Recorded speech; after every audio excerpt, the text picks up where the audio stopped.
Now we're going to be looking at the Jets' number one corner. I've said it all along, and you've watched plenty of Morris Claiborne tape with me.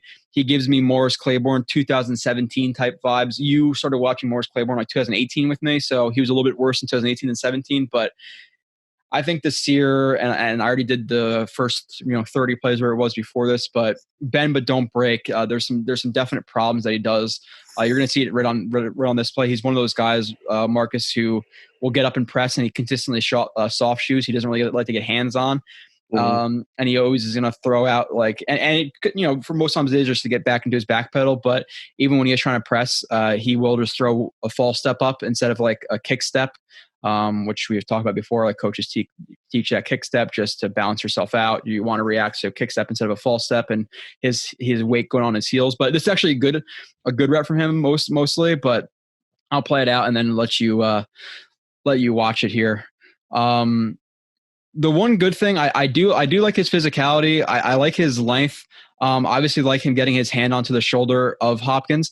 Honestly, I used to be really high on Hopkins. After watching him against Desir 2-3 times, I'm not as high on his releases. His releases really lack a lot for me. Yeah. But and obviously Desir is obviously throwing his weight right back onto his heels, but he's able to land the hand on the shoulder pad, and then the consistent hand fighting is good. Somebody mentioned it to me like, oh, he could have got called for holding here. That's a soft call. But I like the consistent hand fighting and trying to get like that the hand, the arm over top. And we've talked about it before too, the arm over top. Now your arm's going to impede his hand going up for the ball, et cetera. So what do you see from this rep from Desir?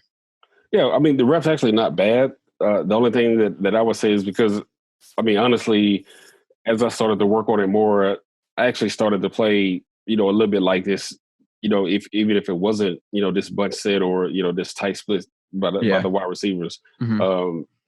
When you're playing kind of a soft press, you want to make sure that even though you have outside leverage, that when you're taking your soft steps or your pedals backwards, that you're staying square, that you're going straight back. You see here, he gets cocked and he jumps immediately in when he's back on his heel, and that kind of puts him in trouble. Right here. And so you notice when he does, put hands on him, he's already behind and he's off balance. So now he's trying to catch back up, once, as the play is going. See how he's behind already? Yeah. So now he's behind. Because really, if you're even, and especially with somebody like Hopkins who has the speed to run off, from a lot of guys, if you're even, he's leaving, is kind of the saying.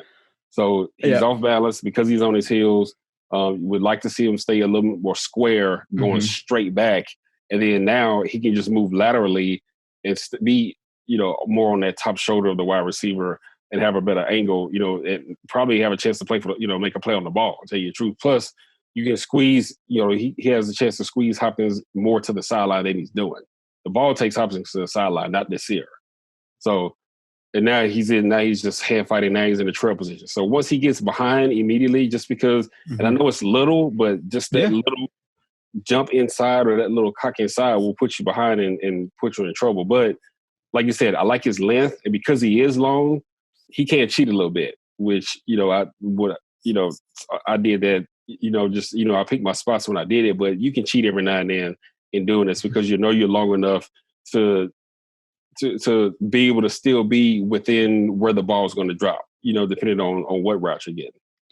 Yeah, and I think another point, like watching this a couple times over again too, is like you said, he's off balance, and he does use that length from that right arm to get that hand in there and out in front of him. But at the same time, if Hopkins is ready for that hand, he's off balance right here. There's a lot of weight in his hands. If he was to chop that down, he's gonna trip, and then he's gonna stack him. So you have to watch, and it's all about the little stuff. That's why I bring you on. That's why I do this, because the little stuff matters. Because it might not have happened that rep, but the next rep versus Hopkins, he chops that hand down. Now he's beat for a touchdown, because he just absolutely burned you. I think this is another decent rep. Again, he plays in that no man's land quite often. Marcus, I don't know if it's you. I don't know if it's me and you who got to take a drive down to somewhere or over somewhere, but we got to talk to DB coaches about guys playing in that no man's land, because I just don't get it, to be completely frank. Unless obviously, like you said, it's like a, jambo, banjo, whatever type of coverage, whether it's tight split or stack or whatever it is. But right. 1, 2. Yeah, he's kind of right on the edge here. I'd like to see him maybe like another yard or so up. Yeah, just a little bit. It's not a Yeah, big difference, it's not much. Yeah, that's the what I'm saying. difference between 2 yards off and 1 yard off, I think, could Yeah, be pretty drastic. yeah, that's what I'm saying. He's probably right at the beginning of where we call no man's land, or where I would call it as well. He probably needs to be like another yard or so up. He takes a false step. I mean, Yeah, way back on the heels. Yeah, way back on the heels. That's really the only thing I don't. I mean, that's what I don't like. And the thing is way back on the heels, first thing you do is raise up, which is what he does. So, and I know he's, I don't know how tall he is, but I know he's like 6'1", I think. I think. Okay, 6'1". yeah. So he anybody over really 6'1" and over, you got to stay as low as you can, and that's why Hopkins, even I know Hopkins is running forward, but because he has no base and he's standing straight up, I mean, it's easy for Hopkins to throw him here at this point. Yeah, and he starts to angle off too. Yeah, and so now he's locking himself out. Hopkins sees that, grabs the arm, and really does a good job of grabbing the arm. Boom, throwing him off balance, and now you're completely off balance, and now you're playing catch up. That's the thing. It all starts at the line. Covering, especially in press, all starts at the line. It's eyes, it's footwork, it's balance, it's hand placement, and he loses all of this. Eyes, feet, hands. Yeah, just from the jump, he loses it all. Yeah, because that no man's land. Like I rather, and like with like physical receivers, I don't know how. I remember, I think you said you rather play the physical guys than the shifty guys because you were a bigger guy yourself. But I feel like with the bigger guys, from what I've seen and watching film for a couple of years now, it's those guys you're better off pressing them and getting physical with them initially. Right. Instead of letting them build up their momentum and let you get into them at the route the route breaks, because like guys like Gronkowski, if you let him build up momentum, he's like a freight train. Think about like running backs like Derrick Henry. We want to get into him quick. Obviously that they're ever running back, but letting them build up speed and build up momentum is not a good idea. Right? It's better to catch them early, because now, especially with a lot of big guys, it's hard for them to stop and start getting back into full speed. So the earlier you catch them, the better it is for you, when you're pressing. So yeah, with big guys, you probably want to catch them as early as you can. And, at that point, they're either out of the route, or by the time they get into the route, the play is over. But you want to be the one to establish control at the line of scrimmage when you're pressing. Yeah, he and like I said, Hopkins. I like Hopkins. I just don't like him as much as I used to after really watching his film. A lot of simple releases, and then just relies plainly on physicality. So I would probably say like Julio. I think Odell, and it hasn't been in a couple of years, but he's more dangerous than a guy like Hopkins to me. Obviously Brown, if he's back into the league, But regardless, he's still a top 5 receiver to me. He's just not. Yeah.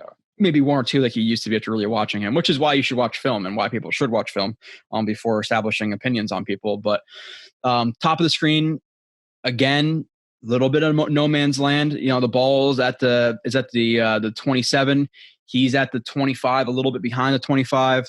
And it's really similar to the last reps we've watched. Wait onto the heels with that false step, pads raise up. He angles off because Hopkins stems him a little bit to the outside. And because he angles off, now it's easier for Hopkins to get inside if he defeats that like containment punch in the right hand, which he actually doesn't even punch. He turns, but Hopkins has the inside, and it's wide open. Does he get hit? Yeah, he gets hit. But it's similar as the last 2 reps we've watched. There's really not much difference in this rep. Yeah, there's not much difference. I mean, honestly, he's actually like if you go back to the alignment, he's actually not. If you got a soft press like this actually isn't bad. It actually looks further than where he is. So ball's on the 27. He's right on the 25. That's 2 yards. I don't have a problem with that. It looks further than what it is. The problem is once Hopkins takes his release, the first thing he does is, like you said, he gets the stem from Hopkins, and this is where his eyes are wrong, because Hopkins' lower body doesn't move. It's his head. Look, he's leaning more so than running to the outside. So that's his eyes. Desir's eyes are bad at that point. Yeah, they look high right here. Yeah, he's looking high. Hopkins, all he's doing is leaning to the outside. Desir starts to lock at, starts to turn, and he locks himself out.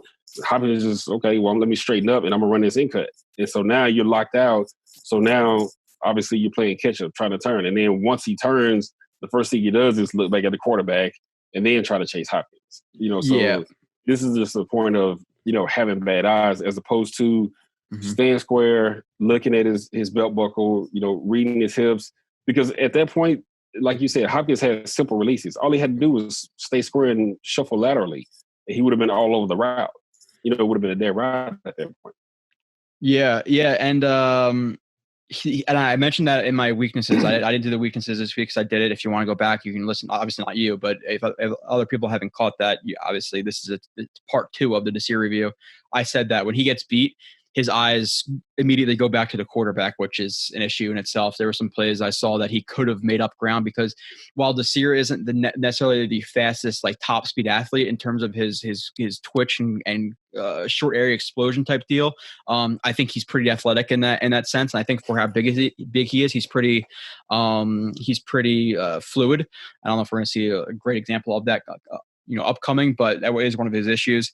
Again, now he's matching Hopkins. The one positive, he was definitely he was their number 1 guy with the Colts because he followed the number 1 really, really frequently, no matter where they went. So that's a positive. He has reps against the top guys, but he played some good games against Hopkins, some not as well. The first 2 reps we watched were a little bit better.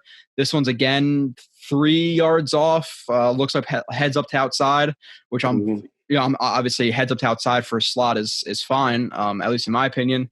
But again, you're kind of pressing while not pressing. Now you're not going to really use your hands unless you're super patient with your feet and your hips. And you're going to shuffle to stay over the top, which I'm assuming me labeling this Desir starting to get beat inside a lot is not going to happen.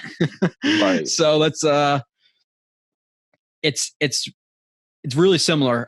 This time it doesn't look like he angled off as bad, but again, letting Hopkins build up momentum, it's not a good idea. Right.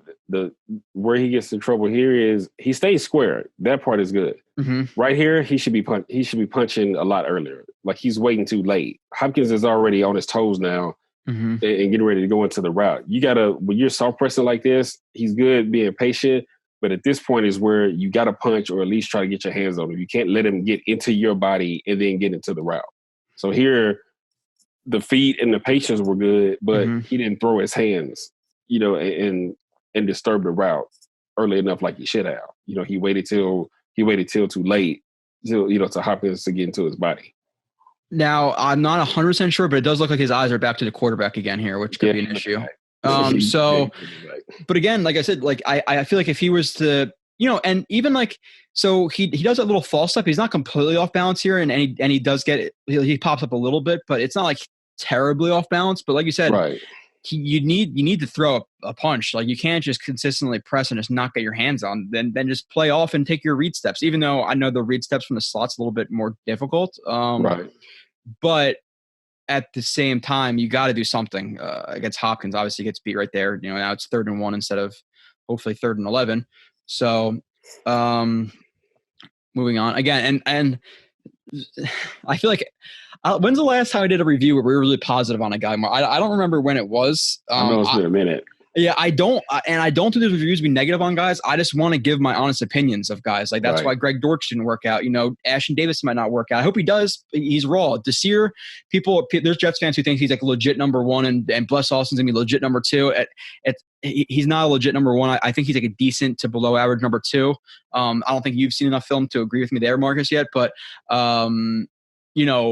there's guys I'm positive on. The Fant review I'm more positive on. Greg Van Roten positive on, but secondary players, I feel like I'm a little bit more of a stickler on, especially from learning from guys like you. And I think it's, I'm comfortable with this position. But again, here, 21, he's at the 24. So it's not too bad, but yeah, press him. He's close. Yeah. He keeps getting beat by playing this soft shoe catch coverage, whatever you want to call it. I consider soft shoe more when you're closer in press, and then you backpedal where catch or like this like squat coverage is more when you're already 2 to 3 yards off to start. It's just difference in terminology. Right. But what's different from the last rep? It's really there's really not much here. Right. There's not a whole lot of difference. But the thing is, and the sideline DB coach, you have the tablets. You're seeing that he consistently false stepping way onto the heels, pops up, not getting hands on, throwing it too late. Again, similar to the last rep, and he beats you inside on this. Whether it be a deep over that he angled off a little bit or dig, whatever you want to call it. But now he's beat again. Boom, catch. Yeah, I mean, it's no different than other reps, to be honest with you. Yeah. Especially, here's the thing: when you're that far off, you don't give yourself an opportunity to. You can't give that much ground. I mean, if you're 2 yards, probably another 2 yards, and still be able, be able to get your hands on guys. But when you're at this depth and you're right at, because the problem with no man's land is when you're pressing, this close to it, is usually, especially on whether it be slants, quick overs or what it drags, whatever you want to call it, that wide receivers run, you're right at their break point. So you don't have an opportunity to establish any kind of ground or any control, because if you're trying to punch him while he's going into his break, especially if you're giving up the, if you're losing leverage, it just makes it easier for him to get into his break, because you're trying to throw in your off balance and he's breaking, running into the break. And you're trying to stop him. Like, it's too late at that point. Now, and this is a good example. And listen, I'm not tackling Marcus Coleman regardless, but I have a better chance if I'm going to try to tackle him when he has a yard of build up versus him getting 5 to 10 yards of build up. It's the same type of situation. You want to get into him before they build up momentum, especially a guy like Hopkins. So this is cover 2. I don't know if he's to the top or to the bottom here. He's to the top. Yeah, it looks like he's at the top. So this is honestly there's a pretty easy interception, to be completely honest. They're playing in cover 2. He's that cloud corner. Now I like that he's at least, and he does angle off, so maybe he could shuffle stay over the top a little bit, but he gets his hands on, he gets a little bit of a read route. He passes him off, and obviously he sees the guy leaking out, and quarterback overthrows it.